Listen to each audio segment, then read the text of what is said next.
Ang init-init ng panahon ngayon mga Dabber Cats.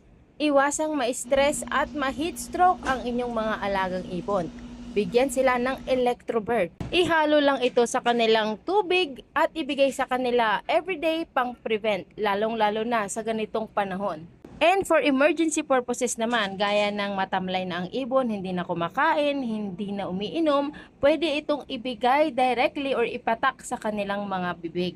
Napakainam na dapat lagi tayong ready, lalo na sa mga ganitong panahon para maiwasang magkasakit ang ating mga alagang ibon. Tandaan, para iwas stress, tamlay, heat stroke at sakit, bigyan sila ng Electrobird. Tatak, pikoy yan!